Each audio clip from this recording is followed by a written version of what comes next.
So guys, this is the Maze Alpha, and it is a supremely, massively interesting phone, primarily because nobody's heard of the company. So this company just appeared on social media, started teasing this incredible device, and later down the line announced it would cost less than $200. So you can imagine we're pretty excited about it. And without any further ado, let's unbox it and see how it stacks up.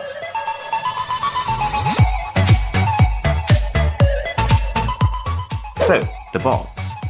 First impressions, extremely heavy, and in terms of the finish, it's fairly nice. I mean, it's not the best I've seen. We've seen textured finishes, we've seen matte finishes. I like the lettering on the front, and the back tells us all the specifications. And this is a 6-inch bezel-less display, bear in mind, which is completely amazing. The internal packaging, for some reason, is a little bit nicer than the external, and then we have the smartphone itself. So we'll take a look at that in a second, and dude, that is a really, really heavy phone. Okay, I'm kind of concerned. That's really heavy. Okay, we'll get onto that in just a moment. Let's take a look at what we've got inside the box. So first up we have this is a sort of little package. Got a nice matte finish. You can see we've got the SIM ejector tool, which is a pretty standard one on this device, nothing too fancy going on there. And inside we have 2 tempered glass screen protectors. I'm speechless. A company has finally answered my call. I've been going on and on about including these in the packages of smartphones rather than those super naff plastic ones a lot of them do. This makes so much sense. So we have a couple of instruction manuals. Again, nothing too fancy, but nonetheless feeling quite complete. So we've got a mains adapter, which is again rather chunky, and we have a USB Type-C cable over here. And okay, there's nothing else in the package, which means the weight is probably stemming primarily from the smartphone. So yeah, this is a very heavy phone. It weighs over 200 grams, and you can really tell. And to be honest, when I first saw the design, it's eye-catching, it's nice. But the first thing that sprung to mind was this smartphone over here.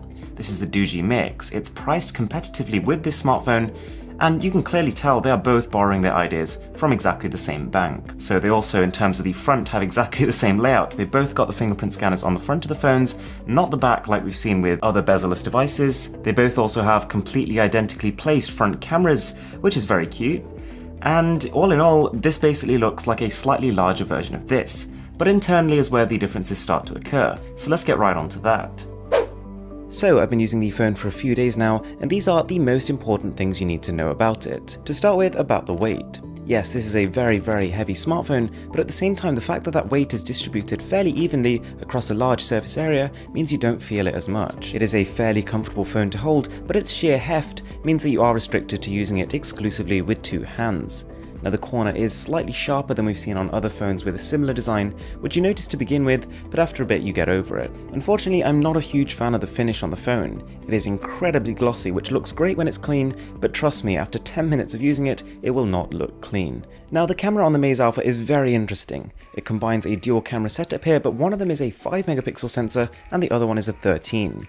And to be honest, for the most part, the results are astonishing.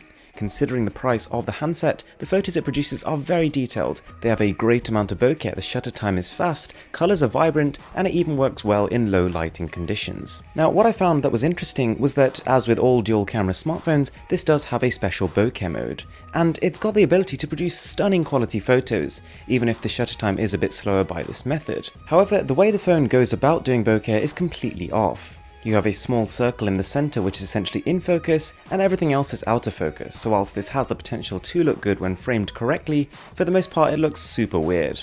Now the front camera is surprisingly good. I really like the quality and the light in the shots, but unfortunately its position means that half the time you'll be taking photos like this to begin with. So the front of the phone is dominated by a 6-inch 1080p IPS display, and it's very bright, completely viewable in outdoor conditions.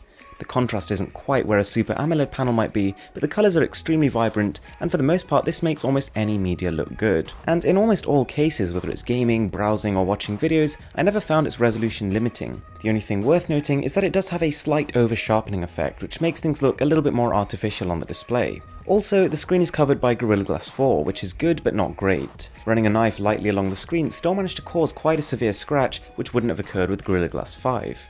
Now, whilst the phone does have a battery capacity of 4000 mAh, which is considered very high, its end battery life is more like just above average. You'll get about a day and a half of normal usage, which is fair enough, but it does feel like all that bulk we've had to add to the phone to get this huge battery in there should have resulted in a bit more. So the standard model of the phone, which we have right in front of you, has 4GB of RAM, 64GB of storage, and the Helio P25 chipset. And whilst in mid-2017 that is considered a fairly mid-range spec, when you're using it, it feels anything but. The phone feels very slick, very fast, and unusually responsive given the components inside. The fingerprint scanner seems to have benefited from this as well, being one of the more responsive ones I've tried on a phone this price, and it also doubles as a back key, which is very handy.